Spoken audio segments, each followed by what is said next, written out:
Bonjour et bienvenue pour cette nouvelle édition de Un livre, un auteur, votre émission. Aujourd'hui, j'ai le plaisir de recevoir François Humbert. François, bonjour. Bonjour. Alors, vous êtes auteur de différents ouvrages, dont celui-ci, Le Retour des Quinquas, paru chez Maxima. Ma première question va être toute simple. Pourquoi avoir consacré un ouvrage tout entier à cette problématique des seniors ? Alors cet ouvrage, tout d'abord, qui est paru fin mars, c'est assez récent, c'est un guide pratique que j'ai voulu faire et qui résume mes 6 ans d'expérience, puisque je suis le fondateur et directeur du cabinet qui s'appelle Cadre Senior Consulting. Et c'est mes 6 ans d'expérience, de retour d'expérience que j'ai voulu mettre au profit des seniors, donner des idées, des méthodes, des techniques pour lutter contre les préjugés du style « je suis trop vieux, je suis trop cher, je suis pas adaptable ». Et dedans, en même temps, je donne des cas assez typiques de situations vécues pour lesquelles les seniors peuvent s'appuyer dans le cas d'entretien ou de réalisation de dossiers pour trouver un emploi. Alors en ce moment, on parle beaucoup des seniors. Est-ce que vous pouvez nous dire s'il existe une définition précise de ce qu'est un senior ? Alors, tout le monde me pose cette question-là, mais on me dit à quel âge est ton senior ? Je considère qu'il n'y a pas d'âge pour être senior. C'est la réponse que je dis. Un senior, c'est quand on commence à être qu'on a de l'expérience, qu'on est mature pour transférer l'expérience aux plus jeunes. Donc on peut être senior à 40, 45, 55. Donc je ne définis pas ça par un âge, on va dire, mais plutôt par une expérience et quelqu'un qui transfère son savoir. Pensez-vous pas que cet effet senior n'est pas qu'un phénomène de mode ? Senior, aujourd'hui d'abord, l'État définit le mot senior à partir de 50-55 ans. Bon, c'est la culture, on l'a défini comme ça. C'est peut-être un effet de mode. Bon, c'est surtout, je pense, un problème de culture qu'il faut changer. Et bon, il y a des applications de loi qui sont en train d'être mises en place. Mais c'est plutôt, moi je pense, un problème culturel en France par rapport à d'autres pays. Alors vous mettez le doigt sur la loi, vous pouvez nous parler un peu de cette fameuse loi sur le quota des seniors ? Oui, alors je ne rentrerai pas trop dans les détails quand même, parce que ça va être long sinon. Cette loi a été mise en place par l'État en janvier 2010, et c'était une loi qui devait obliger les entreprises à faire des procédures ou étudier comment gérer les seniors dans les entreprises en mettant en application des systèmes, comme je dis, des procédures ou des principes. Cette loi a été aussi pénalisée pour les entreprises. Enfin, il y avait une application de pénalité pour les entreprises qui ne faisaient pas cette démarche-là. Et depuis le 1er avril, cette loi a un peu changé dans le sens où les principes sont les mêmes, mais il n'y a plus de pénalité. Donc c'était en fait au début, c'était Laurent Wauquiez qui avait mis ça en place pour justement imposer est-ce que les entreprises commencent à étudier ce problème de seniors. Simplement, c'est ce que je dis sur cette loi, c'est que les seniors, on a beaucoup étudié ceux qui étaient dedans, mais on ne pense pas à ceux qui sont dehors et qu'il faut faire rentrer.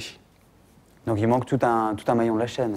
Il manque un maillon, oui, parce que travailler sur les seniors en entreprise pour leur dire, bon voilà, on va gérer votre gestion de carrière à 55, on va faire des formations, mais ceux qui ont vécu les licenciements précédents, il y avait 5-6 ans, la loi de la Lande qui a fait quand même bousculer pas mal les choses, puisqu'on licenciait les gens à 55 ans.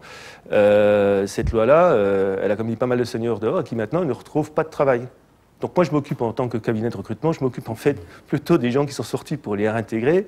Mais le principe de cette loi, maintenant qu'il n'y a plus de pénalité, certes, il n'y a plus de valeur, je dirais, acquise pour faire quelque chose pour les seniors. Parce que, bon, vous êtes en train de nous dire concrètement, de manière très polie, qu'elle ne sert plus à rien. Pour moi, déjà, j'y ai jamais cru, dans le sens, donc je suis très direct. J'y ai jamais cru parce que moi, je place des seniors aujourd'hui, en moyenne, je replace même 4-5 par mois et je les valorise, je les vends surtout. Mais j'ai jamais aimé des sanctions. Vous savez, il y a une image que je donne, c'est toujours l'image des radars sur les autoroutes ou sur les routes. Ça n'empêche pas les vitesses. Hein, on voit bien ce qui se passe. Bon, certes, ça a réduit un peu les morts, on va dire, mais c'est la sanction. Et je pense que c'est aussi un problème de culture, les radars à la vitesse, comme les seniors et dans les entreprises. Et il faut changer l'aspect culturel. La loi, pour moi, certes, cette loi a permis aux entreprises d'étudier ce problème de projet sur les seniors dans l'entreprise, mais ça n'a pas fait avancer les embauches. Quel est le problème en France? Je crois que le taux d'emploi des personnes âgées entre 55 et 64 ans est de 38%, contre 70% en Suède. Alors j'ai envie de vous demander, qu'ont en plus les seniors suédois par rapport aux seniors français? Je ne connais pas les méthodes, non, je n'ai pas la solution. Je sais que là-bas, ils ont mis en place des systèmes peut-être plus faciles sur la cotisation ou d'allongement de vie sur les retraites et tout ça. Bon, mais je n'ai pas tous les principes en tête par rapport à ces pays-là. En France, on est le dernier, effectivement, pays européen, même par rapport, on est derrière, devant nous, il y a l'Angleterre, il y a ces pays, même l'Espagne devant nous, donc ils ont une employabilité plus forte. Mais en France, on n'a pas changé. D'ailleurs, il y a 5 ans, on avait pensé, je crois, il y a 5 ans, on avait dit, en 2010, on sera à 50% de taux d'employabilité. On est bien loin des comptes. On est bien loin des comptes. On a dû monter d'1 point, c'est ce que je dis dans le livre, on a dû monter d'1 point sur l'employabilité en 5 ans. Et je pense qu'on ne pense pas suffisamment à l'anticipation qu'on va vivre. On parle toujours du baby boom et qui devient le papy boom, qui va se creuser dans les années 2012. Et ça, bon, on n'en parle pas beaucoup, on n'anticipe pas. Et je pense que... Donc, la comparaison, pourquoi, je ne sais pas vous dire. D'ailleurs, nous, on travaille avec les Finlandais aujourd'hui à l'étranger. Eux, ils demandent des gens seniors parce qu'ils ont de l'expérience. Bien sûr.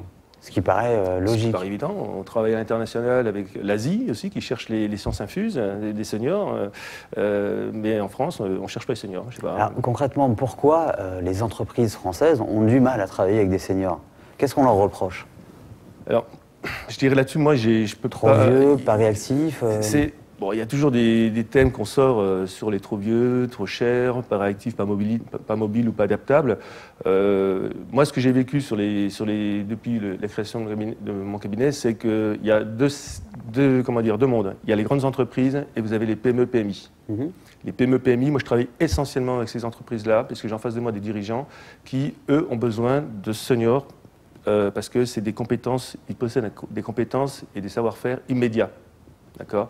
Donc, ils arrivent dans l'entreprise, au bout de 15 jours, ils sont opérationnels. Et puis, les PDG, ils n'ont pas le temps non plus de former un jeune pour prendre la place. Donc, ils veulent quelqu'un tout de suite. Dans les groupes, c'est différent. Dans les groupes, c'est plutôt les jeunes qui vont être pris, parce que dans les groupes, les jeunes vont être formés, on va les coacher, et par contre, les seniors ne sont pas impliqués dedans. Parce que les groupes jugent que les seniors, intégrer un senior dans un groupe, on dit souvent qu'il ne sera pas adaptable forcément à la forme du groupe. Vous parlez de culture d'entreprise. Culture d'entreprise. C'est vrai que quelqu'un qui a 55 ans va mal s'adapter quand même dans un groupe qui a déjà un modèle, un système. Bon, voilà. Alors que dans une PME, une PMI qui peut aller jusqu'à 200, 400 personnes, il n'y a pas de souci particulier. Alors, quelles qualités vous vendez auprès des PME, PMI? Quelles sont les qualités des seniors? Alors les qualités, je leur dis, il est opérationnel de suite, il a 20 ans d'expérience, il peut vous apporter son savoir-faire, il est plus carriériste. C'est quelqu'un qui a besoin de travailler pendant 10 ans. Quand il arrive dans l'entreprise, il reste aussi 10-15 ans. Ce n'est pas quelqu'un qui va bouger tous les ans. Vous savez, à 55 ans, on ne cherche plus à bouger. On a fait sa carrière. Donc c'est quelqu'un qui va rester pendant 10 ans. C'est un investissement pour l'entreprise. Et puis là où les gens me disent, très souvent, ils font les gros yeux, je leur dis, en plus, ça coûte moins cher qu'un jeune. Ça coûte moins cher qu'un jeune. Un senior coûte moins cher qu'un jeune. Et c'est vrai que alors on sort les gros yeux. Bon. Expliquez-nous pourquoi. On a du mal à vous suivre. Je vais vous le dire. En fait, il y a des choses qu'on ne voit pas. Un senior, quand vous l'embauchez, certes, il est plus cher qu'un jeune, à l'instant T. Mais si vous regardez dans le temps, le fait qu'il est opérationnel de suite, il est disponible, il peut produire tout de suite au bout de 15 jours, et qu'il reste 15 ans dans l'entreprise ou 10 ans, vous avez un amortissement sur le coût de départ qui est fort. Un jeune, qu'est-ce qu'il va faire? Vous prenez quelqu'un de 30 ans, il va aller dans le groupe, certes, il sera peut-être moins cher à l'instant T, seulement il va falloir le coacher, il va falloir le manager, donc ça, ça coûte, ça va prendre 6 mois, donc ça, c'est des coûts cachés. Et puis au bout de 18 mois, le junior, il va quitter l'entreprise, parce que lui, il veut faire sa carrière. Donc on recommence la boucle. Donc tous les coûts de recrutement, le coût du salaire, plus le coût de la personne, le senior généralement qui l'encadre, quand on recommence ça tous les 3 ans, ou tous les 18 mois, au bout de 3 ans, vous apercevez que le senior coûte moins cher que le junior. On vient de s'arrêter sur les qualités. Vous travaillez beaucoup, vous, avec des seniors. Quels sont leurs principaux défauts? les défauts qu'il faut gommer, justement? Alors ça, c'est une excellente question. C'est les défauts. Un senior qui a 55 ans, qui n'a jamais vécu de licenciement et qui se fait, entre guillemets, traiter de vieux, de tout ça, ça choque et il ne sait pas comment se vendre. En fait, il faut qu'il change. D'abord, ils ne savent pas rédiger forcément un CV. Ils ne savent pas aller, c'est ce que je dis dans le livre, ils ne savent pas cibler les domaines sur lesquels il faut aller. Et puis surtout, il ne faut pas qu'ils viennent en tant que demandeurs d'emploi. Il faut qu'ils viennent en tant qu'apporteurs de services. Quand je vois des candidats, moi, qui me disent « excusez-moi, je cherche un emploi », je leur dis « bah oui, c'est bien, mais si vous veniez en me disant j'ai 30 ans d'expérience dans tel domaine que je peux vous proposer », c'est apporteur de savoir-faire et d'expérience. Il faut se vendre. Finalement, j'ai l'impression que le senior a le même problème que le jeune de 19-20 ans qui arrive sur le marché. Il a du mal à se vendre, il ne sait plus se vendre. Le jeune, déjà, il a été formé quand même au départ, il est construit aujourd'hui quand même pour vivre un petit peu la vie économique qu'on a vécue, qu'on vit maintenant assez malheureusement de temps en temps dans des récessions économiques. Mais en France, c'est vrai qu'il y a un sujet quand même, je discutais encore avec le MEDEF il n'y a pas très longtemps et on disait, mais il y a les deux bouts de la chaîne de l'emploi en France. Les jeunes ont des problèmes pour trouver du travail, les seniors ont des problèmes pour trouver du travail, donc on a aux deux bouts de la chaîne, on a un problème d'employabilité.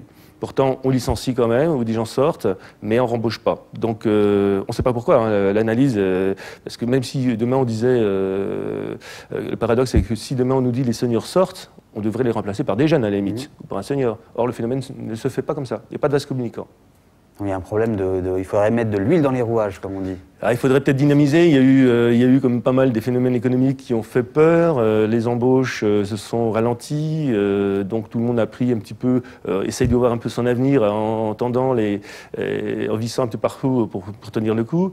Moi, j'ai connu des PME-PMI qui n'ont pas licencié en 2009 parce qu'ils avaient un savoir-faire, ils avaient quand même pas mal de potentiel humain et ils ont plutôt fait des chômages techniques. Donc ils n'ont pas licencié, mais ils sont considérés. C'est vrai que ça a été comme une année assez dure. Hein. Donc, bien sûr. Bon, on a bien vu que les groupes aussi licenciaient. Bon, maintenant, je trouve qu'il y a eu suffisamment de licenciements, il faut maintenant embaucher. Alors, que doit faire un senior qui se retrouve subitement face à un licenciement? Est-ce qu'il doit, j'ai envie de dire, faire un bilan de compétences pour savoir où il en est? Comment ça se passe? Souvent, les gens à 55 ans, quand ils sont licenciés, ils veulent se reconvertir. Ils veulent prendre un virage. Moi, je déconseille fortement de reprendre un virage dans un autre domaine. Quand vous parlez de reconversion, c'est reconversion dans repartir l'emploi, dans l'informatique, par exemple. Créer une nouvelle aventure, créer une entreprise. Créer une entreprise. D'abord, créer une entreprise, ça se fait pas comme ça. Il faut avoir des réseaux. Partir dans l'informatique ou faire un petit peu un virage à 50 ans dans un domaine qui lui plaît bien, qu'il n'a jamais fait. Je dirais que ça n'a pas de valeur ajoutée par rapport à un jeune. Si vous voulez, il faut bien savoir qu'un senior, sa valeur ajoutée, c'est par rapport, si on compare les deux, c'est son expérience dans un certain domaine. Donc s'il quitte ce domaine-là, sa valeur ajoutée, il l'a pu. Voilà. Alors certes, on peut faire des reconversions, on peut faire des bilans de compétences, mais il faut bien voir où est-ce qu'on met les pieds. Maintenant, il faut surtout, quand le senior se fait licencier, on peut aussi avoir deux attitudes. Soit on prend du temps libre, ce que j'ai découvert, comme de temps en temps, il y a des gens qui ont pris 2 ans de temps libre. Bon, quand vous revenez sur le marché du travail, ça fait quand même assez mal, donc on a le droit d'en prendre, mais il ne faut pas non plus trop abuser, on va dire. Et puis il y a celui qui va tout de suite rechercher quelque chose. Et là, il faut qu'il apprenne comment faire. Alors déjà un CV, cibler ses entreprises, faire son marché, on va dire, se présenter. C'est aussi des attitudes à savoir. Et puis prendre, on va dire, son bâton de pèlerin ou se faire aider par des réseaux. Voilà. On parlait tout à l'heure de cette fameuse loi qui, entre guillemets, ne sert à rien. Comment va se régler cette problématique du travail, de l'emploi des seniors? Est-ce qu'elle va se régler un jour? Je pense qu'elle va se régler. On a d'un côté une loi qui ne sert pas à grand-chose. De l'autre côté, on l'a bien compris, un vrai problème culturel en France. Et on le sait bien, un problème culturel, ça ne se règle pas à coup de loi. Non, mais la loi, ça a été un peu l'électrochoc pour que les entreprises se penchent sur le sujet. Maintenant, bon, ils ont travaillé. Est-ce qu'un jour, cette question de l'emploi et des seniors va être réglée, ou est-ce que c'est un combat sans fin quelque part? Moi, personnellement, quand j'ai créé le cabinet, j'ai regardé surtout sur les aspects démographiques. On a vécu, je vous disais tout à l'heure, le choc papy-boom qui va arriver. Et donc, d'ailleurs, l'État, pour résoudre le problème des retraites, a dit à ces seniors, entre guillemets, qui vont sortir, ça serait bien vous puissiez encore travailler jusqu'à 70 ans. Ça permet déjà de cotiser une partie des retraites. Maintenant, il y a beaucoup de seniors qui vont sortir. Hein. Vous savez, quelqu'un qui a commencé à travailler dans les années 60-70, il n'a peut-être pas forcément envie de travailler jusqu'à 70 ans ou 65 ans. Hein. Il a envie de profiter de son temps. Et quand il y aura tous ces seniors qui vont sortir, il faudra bien les remplacer. Donc, par obligation, on va y être obligé. Seulement, ce sera un mouvement de panique. Et d'ailleurs, dans les stats que j'analyse de temps en temps, on s'aperçoit que pour 10 seniors qui vont sortir, je prends des ratios de 10, pour 10 seniors qui vont sortir, on va peut-être avoir que 2 candidats qu'on va pouvoir trouver pour remplacer ces 10 seniors. Alors, on ne va peut-être pas remplacer les 10 seniors, mais même s'il faut en remplacer 5, c'est-à-dire la moitié, et qu'on n'en a que 2 sur le marché qui puissent prendre le poste, si vous voulez, on va avoir un problème aussi. Donc, je pense que c'est l'obligation. Il n'y a pas d'anticipation aujourd'hui sur ce phénomène je pense, de crise qui va se produire en 2012. Alors, la loi, c'est une chose. Maintenant, on a aussi le deuxième projet de loi, c'est de dire on va pouvoir travailler jusqu'à 70 ans. Certes, c'est une deuxième solution, mais qui ne va pas durer, à mon avis, longtemps. Vous n'y croyez pas également? Non, moi, j'y crois pas parce que les résultats que j'ai aujourd'hui, que je vous ai donnés, c'est en valorisant les seniors. Je valorise les seniors et je dis pas... Quand je vais voir un client, je ne veux pas leur dire « Écoutez, monsieur le client, il faut que vous preniez un senior, sinon vous allez avoir une sanction. » Bon, c'est pas comme ça que je procède. Par contre, quand je vais voir une entreprise, je lui dis « Écoutez, voilà, vous avez un super profil, il peut être tout de suite opérationnel, qu'est-ce que vous en pensez ?» Alors pour terminer cette émission, avez-vous quelques conseils à distiller à nos téléspectateurs seniors qui nous regarderaient un peu désespérés aujourd'hui? Ils peuvent déjà acheter les livres et puis pour avoir les conseils que je communique. D'ailleurs, ça m'a permis quand même de me lâcher un petit peu plus que sur les plateaux télé et ailleurs, parce que c'est toute une expérience de 6 ans. Donc c'est vraiment un guide pratique, c'est pas théorique. Hein, je crois que vous l'avez lu et on a pu le mettre en exergue.